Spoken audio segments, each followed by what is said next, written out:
Hello, welcome to the Winning Balance podcast. We have our very first female boss on the show, which I am pumped about.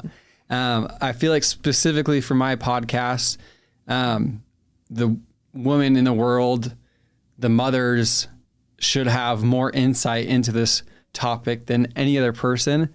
And the fact that we have our first female mother on here, I'm super excited about. The journey of entrepreneurship is hard in and of itself. Yeah. But I think being a mom is like one of the hardest things ever. So combining those two, I'm super excited to hear your story. So that leads, like, we have Heather Griffith Barber in here. I can dive into your bio real quick for you. Or we can just talk, whatever. Yeah, but thanks for having me. Of course. Thanks for jumping on. Yeah, seriously.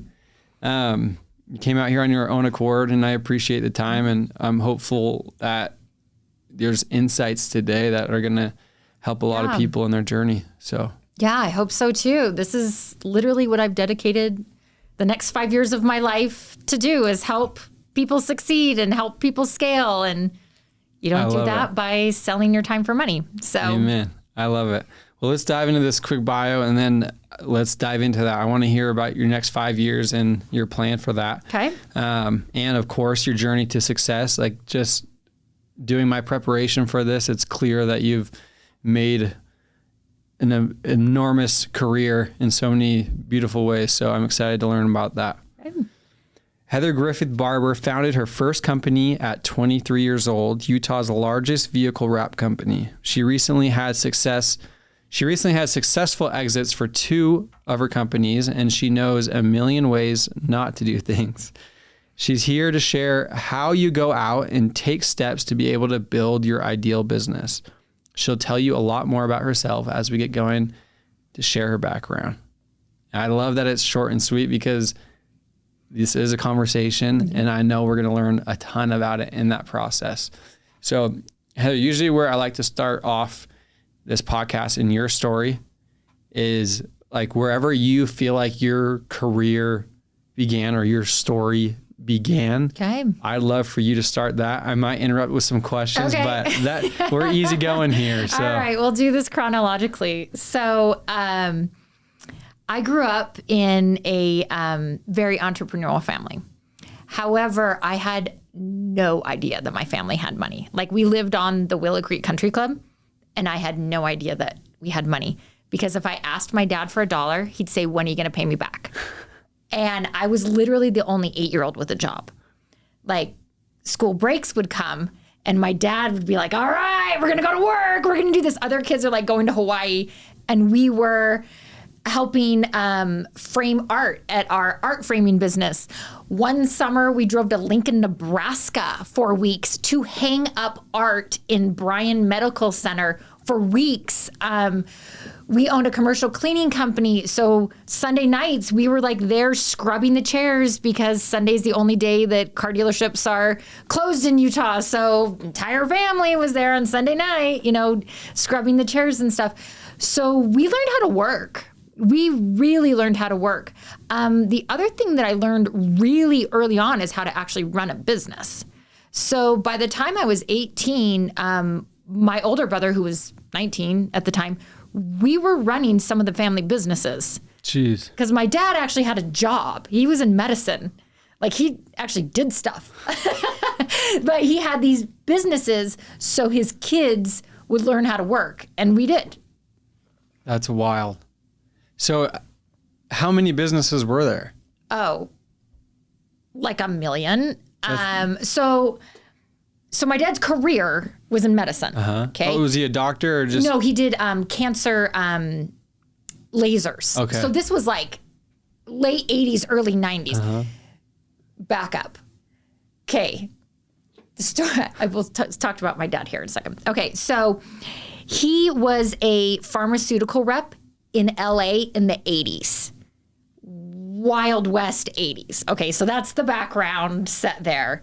So he had a little bit of money, to be thrown around and stuff. And so he decided that he didn't want his kids growing up in this lifestyle. His biggest fear was that his kids would think that this is real life. And so he decided that how he was going to counteract that is have a business. So he owned a business brokerage, and he literally just bought businesses, scaled them, made marketing decisions, different whatever, and then flipped them. That was what he did. He was completely industry agnostic and would buy whatever he thought he could add value to. So like a lot of people flip homes, he would flip businesses. Yeah, that's great. So as far as like how many businesses do we have at any one moment, who knew? And the other thing is, it didn't really matter because we were working there. Like, we were cleaning out grease traps. He owned Hire a Husband. He was a handyman service. I mean, just all sorts of industry agnostic. And the things that my brothers and I learned from that was how that business is the same no matter what the company is. It's like, if you give your child a key to the front door, how many times can they unlock that front door? Yeah. Infinity, Yeah, right? exactly. Okay, business is the exact same. As soon as you learn the principles, it's just rinse and repeat. So I was really, really fortunate that I was able to learn that really early. And like I said, I mean, we were literally running the businesses when we were 18 or 19. Now, keep in mind, my dad had a job. So like that was putting food on the table. And the job wasn't being a business broker. No. So he was in medicine. Yeah. He was a business broker and owned multiple businesses. Yeah. That's insane. Yeah. Good for him. That was like his side gig. But yeah, he like did lasers and crap and like flew all around the world and I don't know, just like medical stuff. Like he called that the real money stuff. Yeah. But, some people invest in art. Some people invest in real estate. He invested in his children learning to run businesses. And we're really grateful that he made those investments. Yeah, that's amazing. You talked about brothers. Is it you and then brothers? Yes. Expound on that. How many? So let's talk about that one. That's a parenting thing. Okay, so I have a brother that's 18 months older and a brother that's 18 months younger. And then my parents got wise and there's an enormous gap. And then 8-9 years later, there's another child. There's another brother. So I have 3 brothers, but 3 of us are very, very, very close in age. So one thing that I really appreciate about how I was raised is that I was not treated any different than my siblings. So if there was yard work to be done, I had a rake in my hand. If we had to clean the garage, I was out there doing whatever. If the dishes need to be done, my brother was handing me the dishes. There was no division of labor that way. There was also no division of expectations. I don't want to throw anyone under the bus, but a family that I know very well, they have 8 children, 4 girls, 4 boys. And the boys all the kids went to BYU. And the boys, accounting, business, whatever, like a real major. Mm-hmm. The girls, family history, dance. One was a theater major, early childhood education, whatever. Okay, that's not going to work. Like, why are the boys, why wouldn't you pay for their education? If their boy came and said, in fact, I've heard this father say, if my boy came to me and said I wanted to be a musical theater major, I'd say, how are you going to pay for that school? But why do the girls get a pass? That's my question. Like, Why are we raising girls like this, And so I was never treated any differently because of my gender. If the standard was here, I better meet that standard. So that's one thing I've tried to do with my daughters. I have 2 daughters, and gender is not a reason to not do something. Yeah, agreed. Or to do something. I think that everyone has capabilities, and we shouldn't necessarily bend our expectations. 100%. I mean, I have one kid, an 8-month-old girl, little Gigi. And so this advice hits different too, because I want her to go kill it in life in whatever capacity she wants to. And it's interesting that you're bringing that up, as it starts in the home. Like, absolutely. So, yeah. Absolutely. And now is the time. Now is the time to plan out. And I'm sure you've had one of those like, oh crap moments as a father at this point. Having daughters is different than having sons in that you hope and you pray that they're going to find someone nice and then it's all going to work out and it's going to be, you know, rainbows and unicorns, and that's great and that's wonderful. But you can't plan on that. You know, a husband could hit by a bus, a partner could fail, you know, to make child support payments or whatever.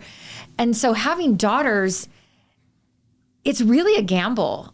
And the best way to, you know, hedge your bets there is to have them be self-sufficient. And that's from day one. So having a daughter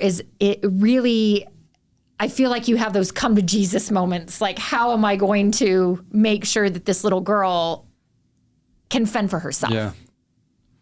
And yeah, because it's interesting. Like, my first instinct with my baby girl is like, I almost want to baby her. And I know that that's like the worst thing that I can do.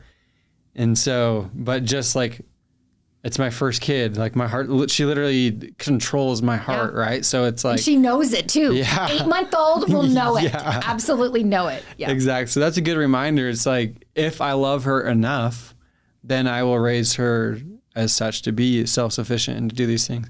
Even though, like, yeah, the weakness behind me is like, give her whatever you want. So my husband, he's in finance case. So like, as I tell you this story, we went to this wedding the other day and blah, blah, blah, blah. And I found out that the bride's dress was $20,000. And I had that same look. I was like, holy crap. So I get in the car and I'm like, Zach, you will never believe how much that dress was. And he goes, how much? I said, $20,000. And I just went on. I was like, there is no way we would ever do that for our daughter. No way. And he's silent. And I was like, well, don't you agree with me? And he's like, well, I don't know if she looked really good. I'm like, no, this is not what we're doing. What is it? We need to be on the same page here. And I feel like a $20,000 wedding dress is exorbiant. Like, I just feel like I am morally opposed to that. And he's like, well, I don't know. If she looked really good, I might just buy it. No, that's not what's happening here. That's insane. But, you know, daddy's little girls. Yeah, and exactly. And you know, this bride, I mean, she looked stunning, obviously, like absolutely amazing. The dad was so happy and stuff, but like, you could have bought a car. You know, when you're 22, 23 years old, that's a lot of money. That's insane. Yeah, so. Or throw that in an account and what happens in 25 years. Anything. Yeah. Anything besides a dress. Yeah. Like anyway, my husband, so this little 8-month-old, she knows when you come up to her, listen to her cries the next time.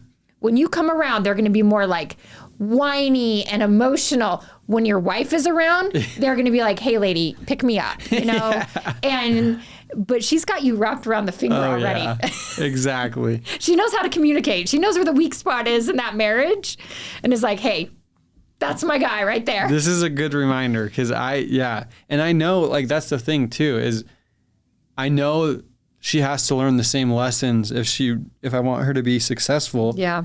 Whatever success looks like, right? Like, yeah. I think it's common to think of just like the stay-at-home mom, but that I don't want to like narrow my daughter in a box of that's the only way it's going to work out for her, right? Like, and if it does work out, that's awesome. That's great. That's wonderful. But if it doesn't, she needs to have those skills. Exactly. And you're doing her it's really easy to say yes. Yeah. Yeah. But you're doing her a disservice if you keep saying, oh, okay, well, I guess you don't have to run that mile. All right, fine. You know, and it just builds up over time. Yeah. I love it. Well, let's talk to you. So you talked about your home life, raised as an entrepreneur. Talk to me about like when you started this wrap company, the vehicle wrap company, and marriage as well. Were you married before? Or were you married? Like, talk to me through that. So my husband and I grew up on the same street. So my husband knows like how crazy I am. So no, I was not married when this was, but however, well aware of my nuttiness. I'm a lot picky about that. Okay, so I'll take you from, so we stopped at 18 when I was running the family's businesses. Okay. So long story, not going to get into it, but I graduated from the University of Utah when I was 18. And what do you do when you're 18? Like, I decided I'm going to go out and do the corporate thing. But you graduated with my undergrad. Yeah. At 18 years old. That's total long story how that happened. Insane. Okay. I had to clarify. I was like, that's when I graduated high school. So I did that. And yeah, we had like all these small time businesses. I mean, nothing over $1 million, $2 million top line revenue. They were all small businesses, mom and pop small businesses. So I decided like, hey, I'm going to do this, quote, the right way. So what do you do when you get out of undergrad? You go find a big company to work for. So I went to go work for Zions Bank. And I'm like, this is it. I've done it. Like all these other morons, and here I am. Like, this is going to be great. So I took over the original branch of Zions Bank when I was 19 years old. Jeez. Like the one that Brigham Young built, like First South and Main Street. I was the customer service manager. That's insane. So a multinational corporation decided that a 19-year-old should run this branch because I had the two things they needed. I had a degree, doesn't matter what it's in, you had to have a degree and prior banking experience. And I had both of those. So I interviewed well and I got the job. And I was really, really, really excited. And I had this newly allocated marketing budget.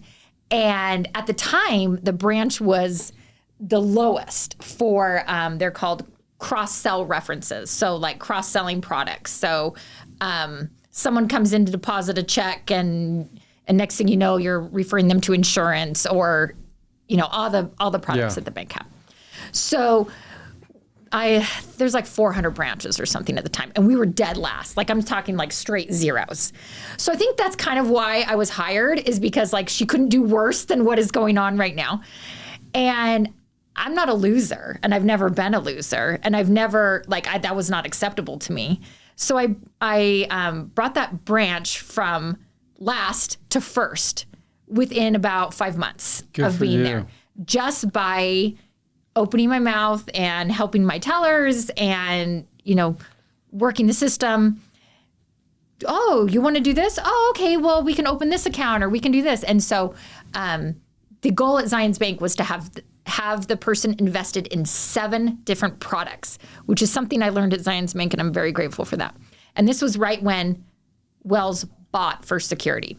So we didn't want people leaving Zions, and we knew that 7 was the magic number where they would say, oh my gosh, this is too much of a hassle. I'm not going to go to Wells. I'm going to stay with Zions. So we were really trying to get every customer to have 7 things. Anyway, so I'm doing well. I'm doing really well. And then I had this newly allocated marketing budget, and I'm like, okay, I'm going to have a customer appreciation luau. And this was pre-Pinterest. So I was like hand drawing these invitations and putting them through the photocopier, and had all my tellers hand them out to clients and come back on Friday for the luau. It's going to be great. And Friday comes and I've got like pineapple, paper mache, banners. And like I said, this is pre-Pinterest and this is freaking cute. It looked really good. And I had a moo-moo on. I had a plumeria behind my ear. Had a lei. I was skewering like pineapple and maraschino cherries, for the refreshments. And about 10 o'clock, someone says, Dwight's on the phone. Kid you not, you cannot make this up. Our assistant regional manager's name was Dwight. True. And honestly, I really honestly, like deep down in my toes, thought he was calling to congratulate me on what a great idea this was and what a fantastic job I was doing. He did not. I got on the phone and he just berated me. This is not how Zions Bank operates. You are so far out of the box. Your creativity is not needed. It is not wanted. Shut this down immediately. And a single tear comes out and drops on my moo-moo. And it was right then I said, I am never working for someone else. Just Not going to happen. So I graciously let Zions Bank pay for my MBA. And then as soon as I finished, I was like, Audi 500. So that brings us to 21 years old. Okay. Have you heard enough yet? This is great. I'm intrigued. This is quite a story. Okay. So I'm 21 years old at this point. And a friend's father heard about the bank fiasco. And he snatched me up, and he did software for car dealerships. And I knew I needed a little bit more management experience before I dove into my own thing, because I had the numbers, I knew what to do, but the managing I was still figuring out. And so he's like, come work for me. I'm like, I don't know anything about software. He's like, but I can train you to do whatever. I cannot duplicate your personality. And that is something I learned in hiring, is you can train a monkey to do whatever, but you cannot duplicate interpersonal relationship skills. So at this computer company, they were all dorks. Every dork in town worked for this place. So my first day there, we're in this group setting, we're all going to learn this software. And the instructor gets up there and he's like, the first thing we're going to do is configure the settings on this computer. And all of these guys already have the computer exactly how they want it. And they have Mozilla as their browser and all this stuff. I didn't even know how to turn the computer on. It was full on Zoolander where I oh, the files are in the computer. I had no idea how to even turn it on. But eventually I got the hang of it and stuff. And where that came into play is my job was to teach car dealers how to use this software. What do you know about car dealers? They're a rough bunch, right? Yeah, for sure. And teaching them, they do a lot of stuff by hand. And teaching them to use software is very difficult because they don't want to do it. But owners want it done so they can track the metrics, and Ford can know their information and whatever. So they've got to use this software. So I flew around the country. I would travel 25 days a month. I would fly out on a Sunday night and I would come home on a Friday, and I would literally just train car dealers on this software. And it was my personality that they needed, because all these computer geeks knew way more about software than I did. But I was running the department because I was the one that could relate to the car dealers and actually have them use the software, show them what's in it for them with them. So that happened, blah, blah, blah, blah, blah. And then by now it's 2006-ish. And I want you to think, you probably weren't even born in 2006, but Salt Lake City was not that far off from horse and buggies in 2006. It was, we're pretty delayed here. Let's put it that way. Yeah. Trends take a while to get here. And when I was out installing the software all across the country, I would see these vehicle wraps. And it hadn't hit Utah. So New York, LA, Chicago, all of these places, this was a big deal where these vehicle wraps for advertising for cars. And so because I was young and dumb and stupid, and my brothers were young and dumb and stupid, and we said, well, we should do that. And long story, blah, blah, blah, blah, we ended up doing it. And so here's another one, is that we did it and we had an idea, and no bank would touch us, zero, because who's going to bet on, I was 23 at the time, older brother, wiser brother, 24, younger brother, 21. Okay. So no one's going to give us money. So we tried a couple places, and then we went to the Bank of Dad, and this was what interest rates were 0.5%. Jeez. Okay. I mean, nothing. They were zero. My dad charged us 8% interest, would not let us pay off the loan early, and would not let us refinance, because that is what he had allocated, and that was the agreement. And we would have signed anything, to be honest. We would have been sure, whatever. But we borrowed $50,000 from Dad, and rest is history. That's amazing. Yeah. So, still not married at this point. I want to hear the family aspect of this too. Oh, there's a huge aspect. Yeah. When we get to that, and if this is chronological order, but that's the seed of the massive vehicle wrap company, biggest in Utah. Yeah. Right. Yeah. So that's amazing. At what point did you get married to your husband? And I'd love to hear how that flows into this as well. So I got married in 2007. So we'd had the company about 2 years, and my husband was done with his undergrad, and he was working. He's only had one job his whole life, which is so weird because I've had like 20. Yeah. He was working in commercial real estate finance, and I mean, it was fine. It was great. It was like whatever. And then 2008 happened. And so my husband went, he's fresh out of undergrad, and we're poor because we just got married and have a house and, the whole thing. And interesting enough, by chance, we did not like make it this way, but our industries are opposite. So in 2008, we were growing, because if you have a smaller pie, you need to have a bigger slice of that smaller pie to make the same amount of money that you did. So a lot of times in recessions, not a lot of times, 100% of the time up until this point in history, when a recession happens, marketing goes up, because you need a bigger piece of that pie in order to keep your thing going. So in 2008, we were going gangbusters, and Queen of Wraps is just the company you would know, but we actually have 5 other companies that are vertically integrated in between there. So we were selling. The other thing is, we were really dumb and young and stupid. So we didn't know we were in a recession. We just kept going. Meanwhile, my husband's business literally withered to nothing, like negative money.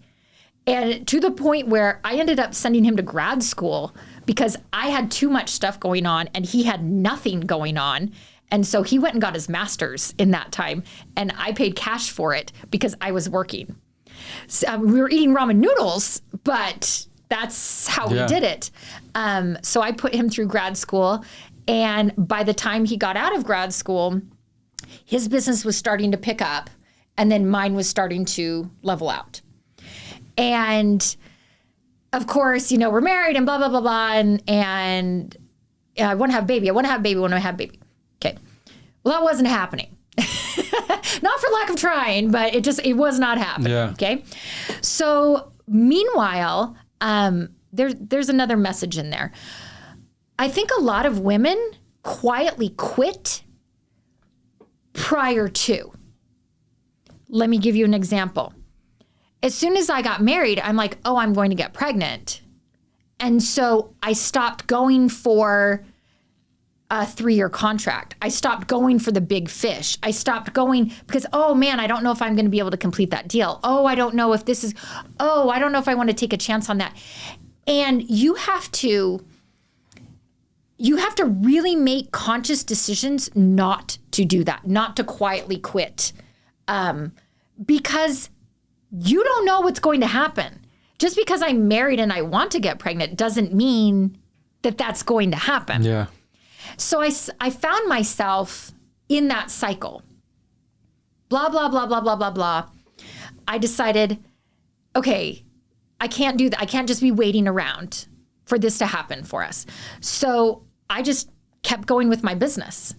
I just went on as if everything was going to just go in this one direction.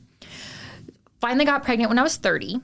And my plan was to have this baby and go right back to work, because I had this empire to build, kingdom, if you will, because I was the Queen of Wraps. And I knew when I was pregnant that there was something seriously wrong with my baby. But my husband's like, oh, you're crazy. It's your first kid, whatever, blah, blah, blah. So she was born, and it became very clear that I needed to become a stay-at-home mom immediately, like overnight this happened. Jeez. Like I left everything on my desk because I was going back to work in 6 weeks. And my older daughter was special needs. She had a surgically implanted feeding tube for 4 years, never breastfed, never took a bottle. And to make life so much more fun, she wouldn't tolerate formula. So I literally had to pump every 3 hours for 14 months. So we had enough milk in order to last until her body learned how to eat. It was hell. It was literal hell. We spent her entire first year of life and my entire time was spent at Primary Children's Hospital as an inpatient. And that was rough. That was really, really rough. And so literally 4 years just flew by like that. Like it was so sleepless. It was so, all of my energy was on keeping this child alive. And after 4 years, when her feeding tube came out and she finally learned how to eat and she was going to go to kindergarten. And I looked around and honestly, like, and I'm sure you see this, I'm sure you feel like your daughter was born yesterday and now all of a sudden it's 8 months. Like 4 years went by like that when you are just so sleep deprived and like in it, when you're in it. So I got up for air after 4 years and I said, whoa, the checks keep coming in. If I go back to work, I'm just going to mess this thing up. Not only we had a couple companies at that point, but they had expanded so much without me. We had had so much growth that I'm like, oh my gosh, I will literally mess this thing up. So I decided to use my time in other ways. I did nonprofit and different things like that. But I became an accidental stay-at-home mom for 14 years. That's amazing. Yeah, it was crazy. Well, I want to talk too on that, just like,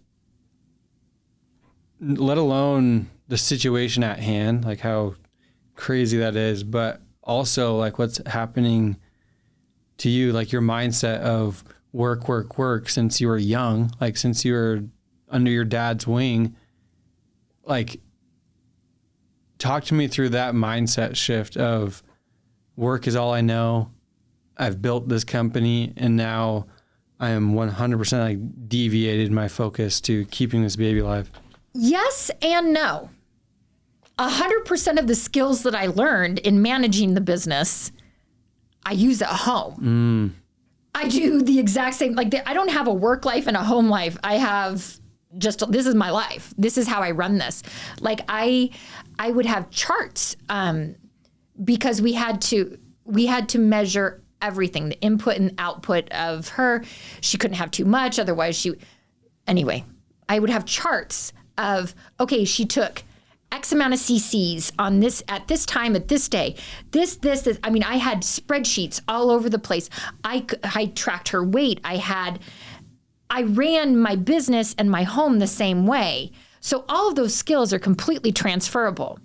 Those interpersonal skills that I learned working for car dealers, OMG, did those ever come in handy with these academics up at Primary Children's who you would think because they're in pediatrics, they would have a better bedside manner.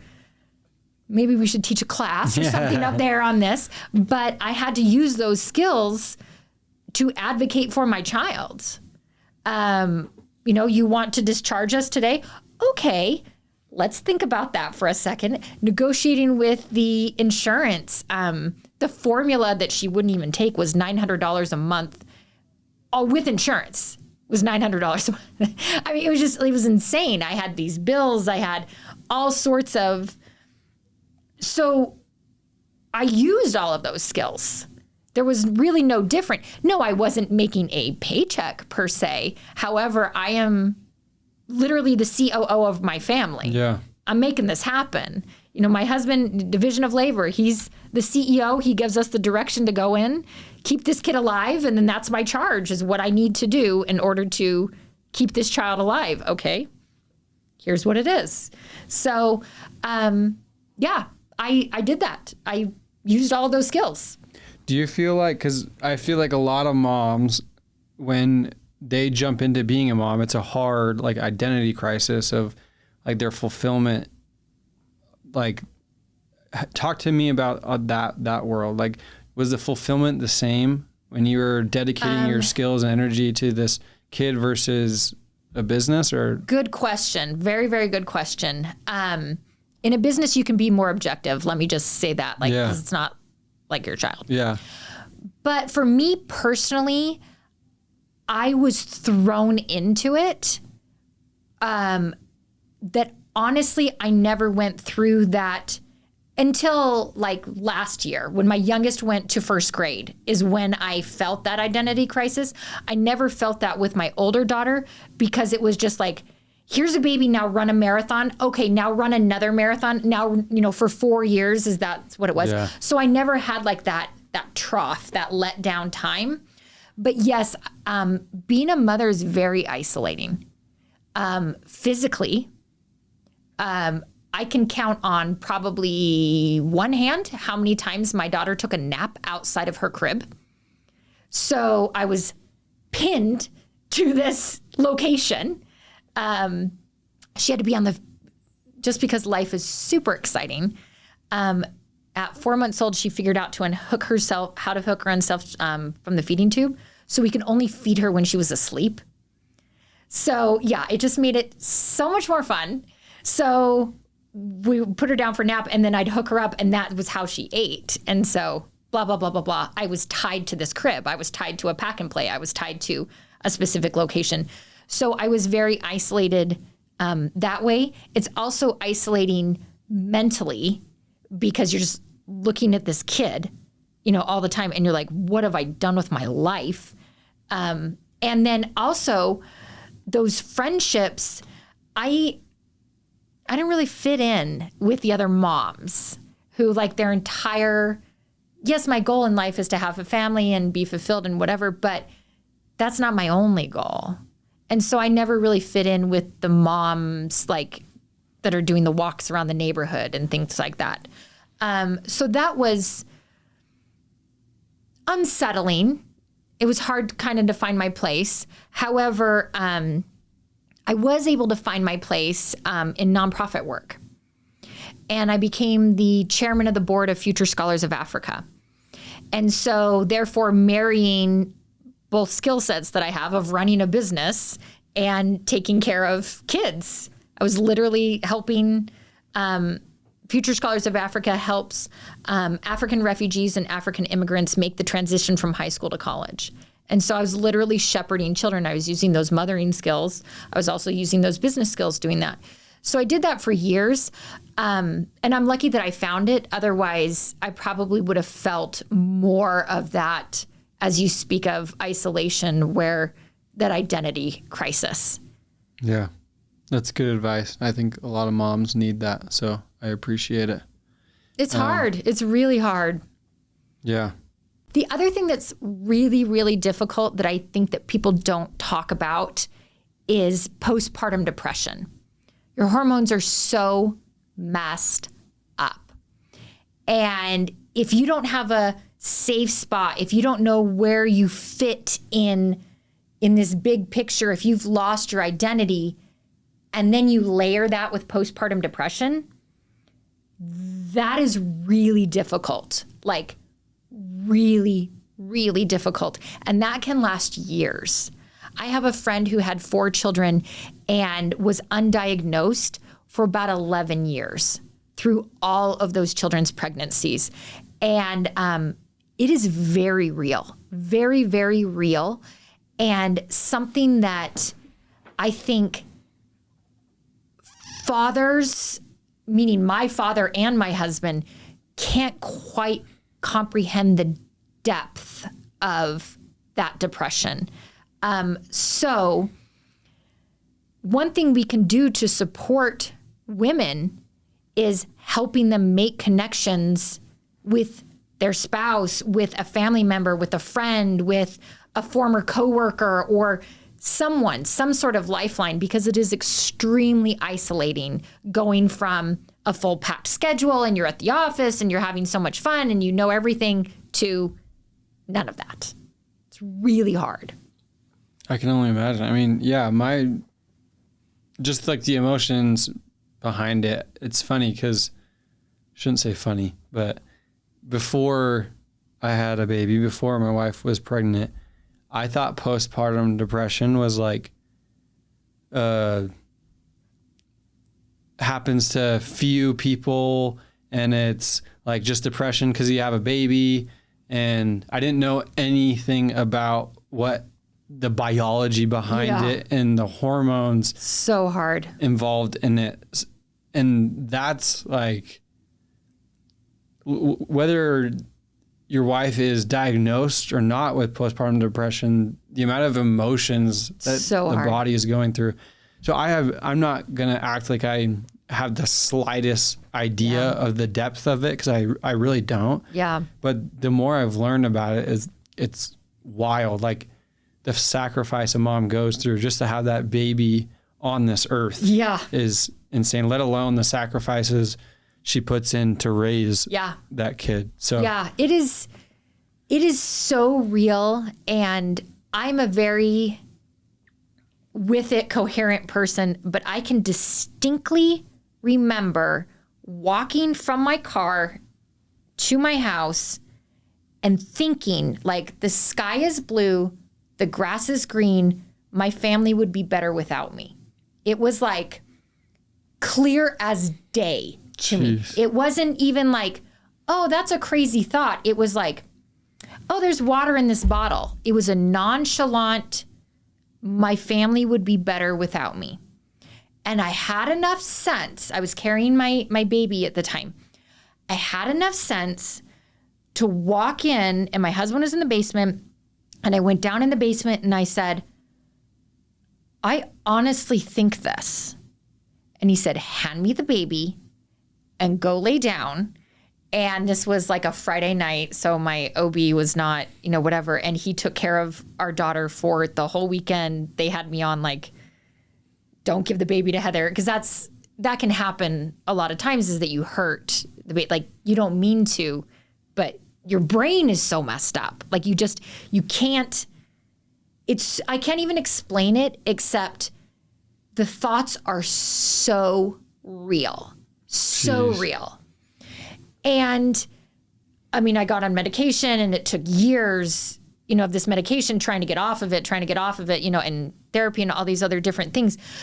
But in times past, I mean, up until the 80s, let's say, the 70s or the 80s, if you had a baby, you were staying with your mom, or your mom was staying with you, or your sister was helping out. Or now we just here's a baby, have fun. Like, figure that out.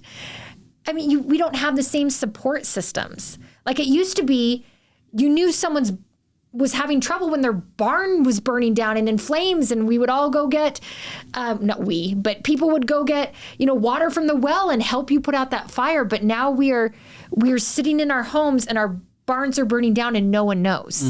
It's that isolation, and it is so real and prevalent that some women just never recover from that.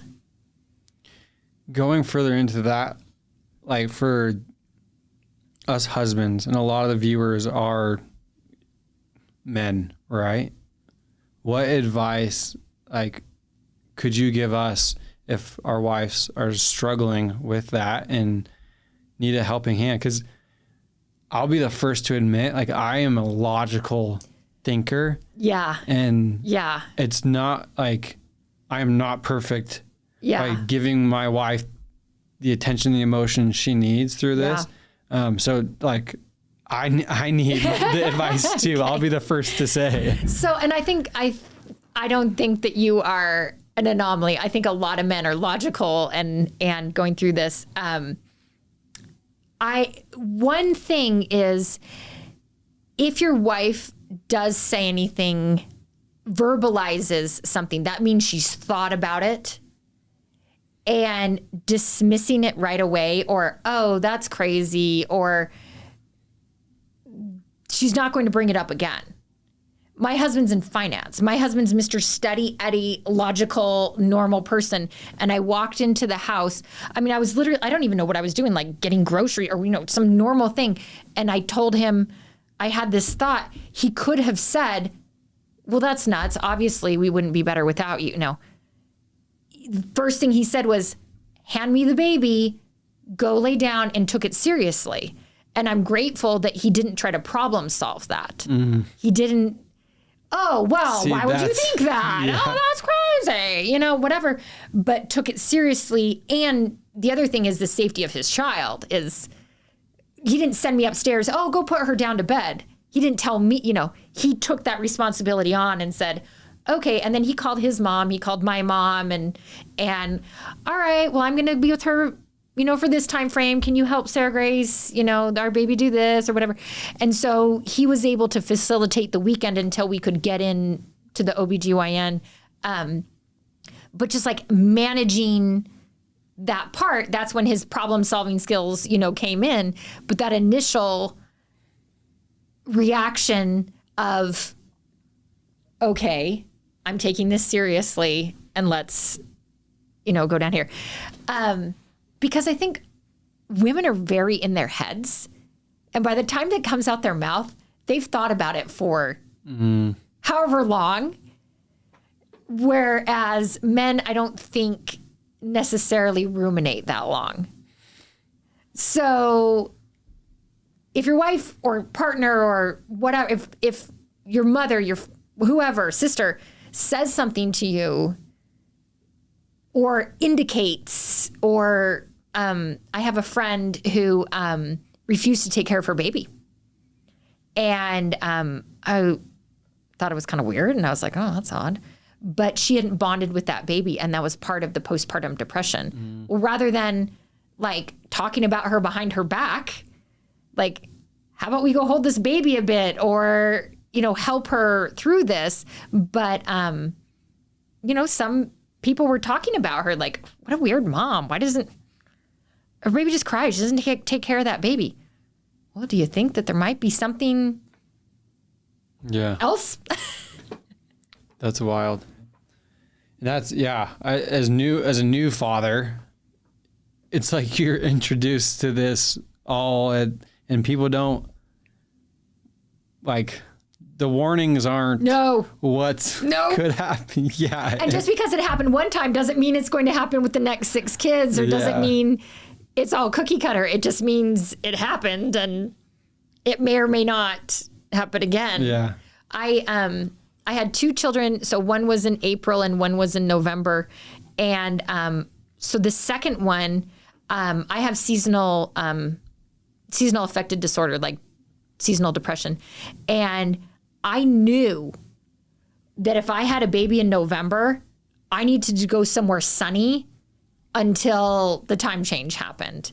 And so my husband, being wise, very, very wise, he's like, let's just see if this baby is healthy before we like make any plans. But as soon as my baby was healthy and fine and stuff, we were in Mexico, like, I don't know, 4 weeks. No. First we went to Fort Lauderdale. So we did a local trip. We went to Fort Lauderdale like in December.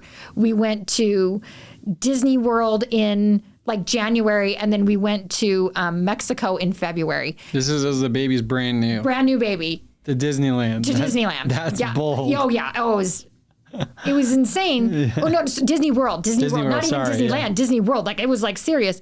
But like, I knew I needed to be in the sunshine, and so I was able to counteract those effects until the daylight started getting longer, and then I was able to make it through the summer, and I was fine, and everything worked out fine. I didn't have postpartum depression with the second one. It was better. But even things like the time that the baby is born can really affect. But I was more prepared the second time. Yeah.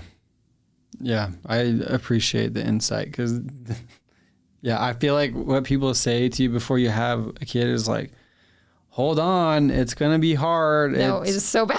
Look out for, you're not going to be sleeping. Carry on. And then you get in it and it's like, why would anyone have a second one of these things? Like, this is so bad. Well, there's just so many different things to it. It's not so one-dimensional. No. Like, it's hard, good luck, or you're not going to sleep, good luck. It's like your wife's emotions, schedule, identity changes. Like, it's there's a lot of different facets to it that you're adjusting to. And so I appreciate the insight. Sometimes you change as a person too. So I have a client who is a surgeon, and he spent his 14 year, whatever, however long, becoming a surgeon. And he's like, I want to help people. Like I have this desire to help people. That's what I want to do. And then when he had kids, he was doing surgery 4 days a week or what. Just pumping out these surgeries and stuff. And then they had kids, and he's like, whoa, I thought my mission was to help people. Well, it is, but he wants to focus that on his children rather than his patients. So he started pulling back from the surgery more and, spending more time with the family. Well, the paycheck went down and all the other stuff went, but it was more in line with where he wanted to focus. So it's hard for men too. It's really hard. For sure. Because it's a lifestyle change. And that's why I started this podcast. Entirely, I've had some success in real estate, and then now my priorities change because this little girl comes into my life and just grabs my heart. Yeah. And it's like, how can I still build my business, still be successful in this realm, but make this my priority, and to make sure my little girl gets the attention, the presence that she needs. Yeah. So, which is different when you don't have a 9-to-5 and you're clocking out, right? Totally different. And to your point, I find it admirable that you are saying your presence with your daughter, because your job isn't just to make the money. Mm-hmm. Your job is to show up for this girl, because how you model is what she's going to look for. She's going to marry a man like you. And if you're there, if you're at the Little League games, if you're at the dance recitals, helping her, do her hair or whatever, that's what she's going to look for. If you are completely absent, but you live this amazing life, that's what she's going to look for, an emotionally absent, physically and, emotionally absent partner. So it's good that you're modeling that now, and you've been able to readjust, okay, what does this really look like? Yeah, it's a big change. And so I appreciate your insight for sure. Heather, we talked a lot about your business dealings before. You said you stumbled into being a stay-at-home mom for 14 years, right? So today, would you still consider yourself a stay-at-home mom? Absolutely, yes. Okay. So when I did my prep on you, Heather, what I look at, Heather, you have this business that's flourishing. Things are running smooth. You have a book. My insight is that you are still running a successful business. So talk to me about that world and what you're up to today, and how you make that happen as a stay-at-home mom and a flourishing business. So let's rewind a second. After my youngest went to kindergarten and was entering first grade, so this was last summer, right at this time, I was kind of having that identity crisis. And I'm like, what am I going to do with my time? Should I go back to my business? Should I do this? And we had an unsolicited offer on Queen of Wraps. Literally out of the blue, someone called us up and said, we'll give you 6X for your business.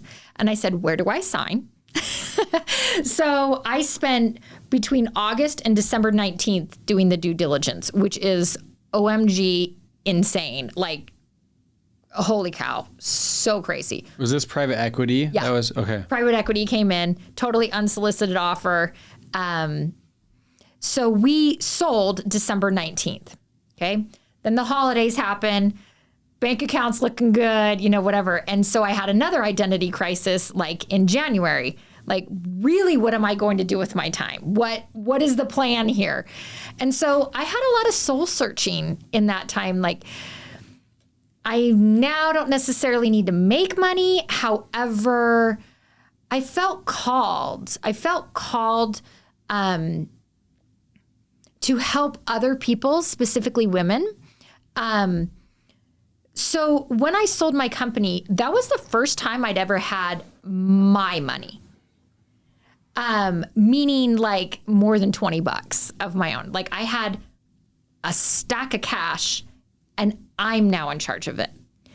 And the freedom that gave me, not just financially, but emotionally and mentally, was unbelievable. My husband and I have been married 19 years. It's great. It's wonderful. It's, whatever, blah, blah, blah, whole thing.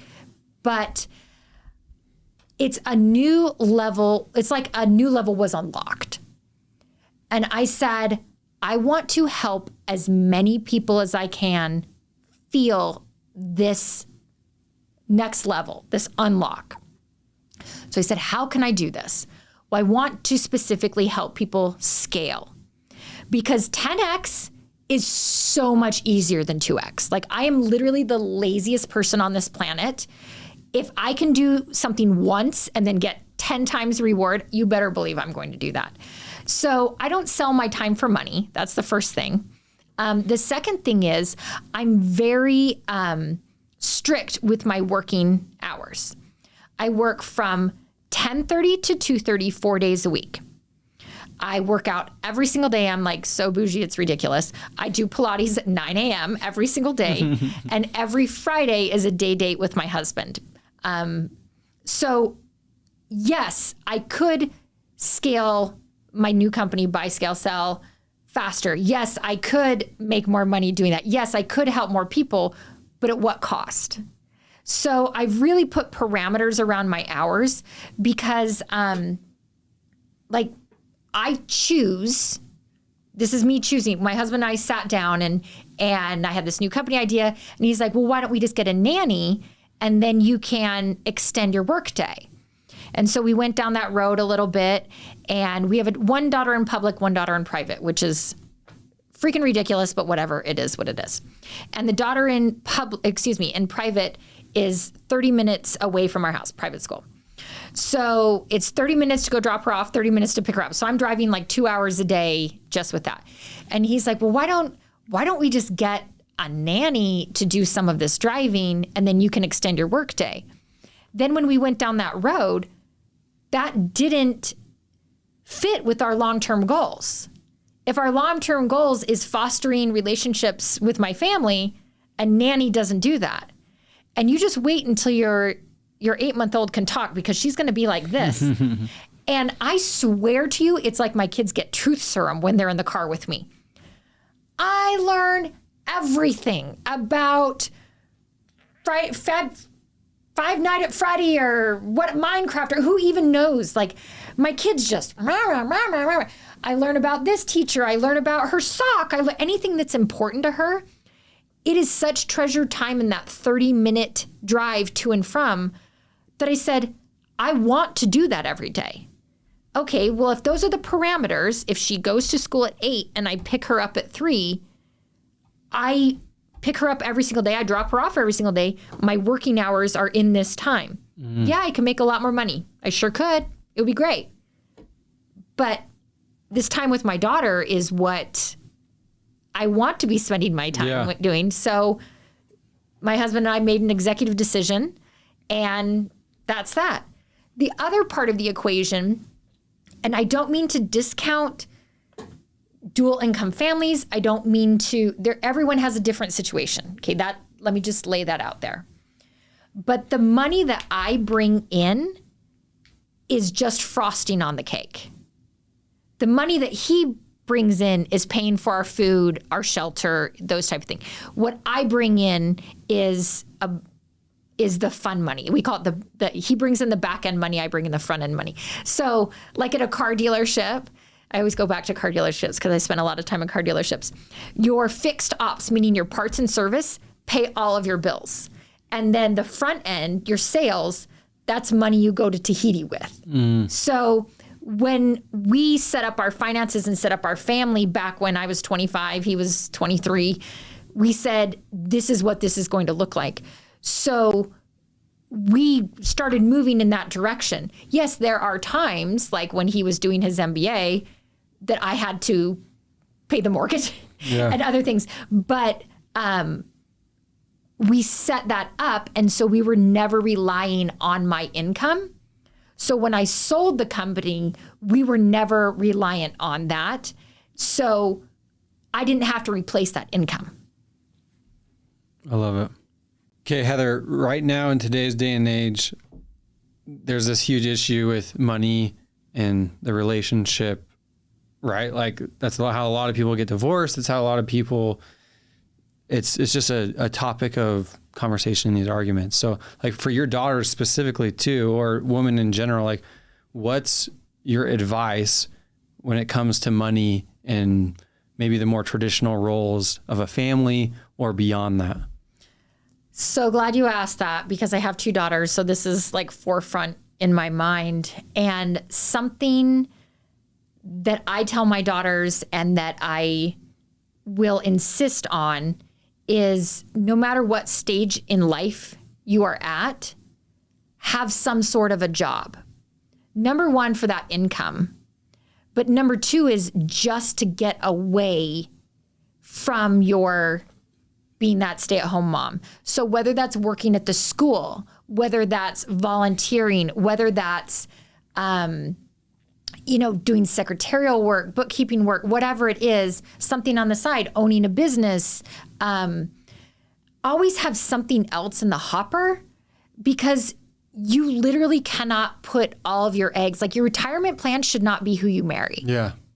You need to be, this goes back to how I was raised, like you need to be self-sufficient within yourself. Yes, it's really nice to have, this protector and this provider and stuff, but you don't want to have to need that. You don't want the golden handcuffs. I mean, how many people do you know? I know a million at my stage. I'm 44. Every woman I know right now is getting divorced, and they're like, well, there goes my lifestyle.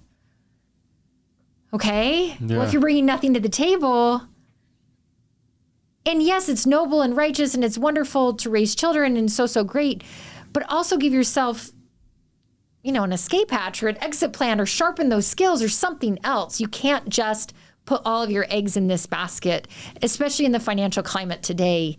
I just don't think it's wise. For sure. And one quick follow-up question to that, like having your foot in the door as a new mom, where you're not dropping them off for school and they're super young. Like, what's your advice there? Is like getting help, like a part-time nanny, beneficial for that realm, for them to have that space? Or is it like dedicate to this baby until they're more like further along and then make sure your foot's still in the door at that point? Or what's your 2 cents there? So, I mean, this is me personally. This is just an opinion. This is not like hard and fast. That's why I really like entrepreneurship for women, because it gives you that flexibility. Especially like, for example, in my case where I scaled my company prior to becoming a stay-at-home mom, the business worked without me. So I love entrepreneurship for women for that. Mm-hmm. In Utah, we actually like 80% of the business licenses go to females, which is great. But it's that scaling aspect that we're missing. So that's one of my big overarching missions, is helping women to see like, hey, just because you're selling hair bows on Etsy doesn't mean you need to go to Joann's and go get the ribbon and then tie them yourself and then put them in the package and sell them. You could drop ship them. You could pay a neighbor girl. You could. So I think like there's a lot of different options there. One thing I never outsourced was childcare. I did not have an option, because my older daughter either had to have a nurse or me. Yeah. So I didn't really have an option. Like I had no babysitters. I had no like it was my husband or me, and I knew the most. So I didn't have that option. But like I said, with driving my younger one to school, yes, I could totally outsource the driving, but that's not what's important to me. So you can't make up more time with your kids. And especially at that young age when they're not in school. But when they are in preschool or kindergarten or whatever, then you make YouTube videos showing people how to quilt, or, different things, ballerina farms type things, or there's so many different ways to make money when you have the kids around you. And yeah, it's hard. It's not easy. But let me just tell you, for millennium, women have done this. My parents lived in Africa for a long time, and I would go visit them in South Africa. And women would have kids strapped on their backs and they're picking, fruits, or they're picking what these kids are going to work. I mean, it's like how I grew up. The kids are going to work with their mothers and they're learning that side by side. There is no shame in that. We had a gardener, it's summer, and we had the gardener at our house, and he has his 6-year-old in boots and he's picking weeds and stuff. I love it. Good for him. Yeah. Isn't that great that boy at that age is learning that, and he's spending time with his dad? Amazing. We have a groundskeeper at a golf course nearby, and his son is homeschooled, and every day at 1:00 he goes and works the ground crew and is raking sand traps and stuff. Awesome. Great. Kids don't need to be going to Airborne all the time. They don't need to be going to the park. They want to be with you, and whatever that looks like, whether that is, I just had a flashback. Oh my gosh, I just had a flashback of when I was like this 8 or 9-year-old. Oh my gosh. Okay, I want you to imagine a framed picture. Okay, well, the corners can get dinged up, so you get those fancy cardboard corners on the end. Well, my dad was too cheap to buy the ones that were already made. So we would sit around at night, like watching TV, folding these corners. I'm remembering that with a smile on my face. Like, oh my gosh, remember when Dad would bring home 500 of those and we'd have to do it for tomorrow? And those are the things that the kids remember. We're all just sitting around, we're throwing things at each other. But we were doing work that we were capable of doing. And that's a fond memory I have with my family and working together, as opposed to, going to Disneyland or whatever. Like, yeah. I remember those things, and those are the character building things. I think right now, for some reason, parents want to take the speed bumps out of the road. Like, how can I make this road as smooth as possible for my kid? We don't grow without those things. So just because, your child is helping you work, or maybe whatever that looks like, doesn't mean that you're not there, that you're not present, that you're not in the home. That you could be teaching piano lessons while the kids are in the other room. You could be doing, Corinne Stocco is a blogger that I follow, and, I like this shirt. I like this shirt, doing these videos and different things. That's a money-making activity. For sure. And then I think it helps the kid. I think it makes them more well-rounded. And I think it teaches them, like, you're not the center of the universe. We are a team here. Mm-hmm. So that would be my advice, is just something. I don't care what it is. Something. Yeah. Like I said, hair bows on Etsy, a YouTube channel, a bookkeeping service, a cleaning service, a landscaping business, whatever. Bring the kids with. I love it. Like, there's no reason not to. Go wash windows or something. Yeah. Because you can't outsource that time. Amen. Well, we have time for one last quick, brief question. Okay. This is a question I love asking on this podcast, and especially for your perspective as a mom. In our world, I feel like we have a unique culture here in Utah where money is a huge priority in this driven culture, but then also family is a huge motivating factor. Yeah. Whereas you go to Miami, it's money. Yeah. Less family maybe. And Utah is unique where I feel like both of those are a large priority for people here. So like when it comes to the balance between those two, what's your advice for young moms, young fathers even, in that world of trying to be successful in both regards? Well, no failure in business can compensate for failure in the home. So let's just start there. I have very strong opinions on this one. Let me give you an example of how that has played out in my life. So my husband and I decided that we want to invest in experiences with our family. That's what we want to invest in. So I found this place down in Newport Beach, and it's, I love it. And I've always wanted to have a place there, and it's always been great. But it's right next to the fun zone. It's on the Bayside. And I'm like, okay, this is going to be fun. And so my husband, being Mr. Finance, is like, okay, well, let's buy it and then let's rent it. And then when we don't want, to use it, like, we'll have this as an investment. HOA will not let us rent it. And so my husband was like, well, there's like 0% chance of me buying that. And I'm like, but really, here's the thing. Like, if we want to invest in our family, if that's honestly what we want to do with our time, this place would be the best use of that money, because it's a place we can go to at the drop of a hat.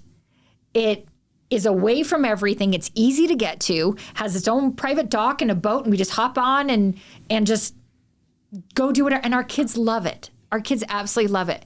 And the conversations that we have in that little boat, just like going around the bay, you can't replace that time. And so my husband and I like really thought about it and like, okay, let's do it. Good for you. So we did it. And no, it doesn't make us any money, but my kids love it. We spend, I don't know, maybe 12 weeks a year down there. And it's not just quantity time, it's quality time with our family. And that's what we decided to invest in. Now, yes, I could be making a lot more money if I bought a different place, if it didn't have a dock, if it didn't have a boat, if it wasn't in this exact location, it would be cheaper, it would be this, it would be that. But we felt like that was a really good investment for our family, and it is paid in spades. I mean, the kids, they love it. It's just our family. We don't take friends on vacations. We don't take like cousins on vacation. Like, it's just the four of us. Like, and the bonds that we have formed, we bought it in 2021, so 4 years. It's just been amazing, and we have absolutely loved it. So I feel like that was a good investment. Yeah, our bank accounts could be a lot bigger if I didn't have that place, but I love it. Yeah. What are you going to do? Invest in the family experiences. Well, thank you so much for coming on, Heather. I learned a lot. I know the listeners are going to learn a lot from it as well. So thanks for coming on. Thank you. Of course.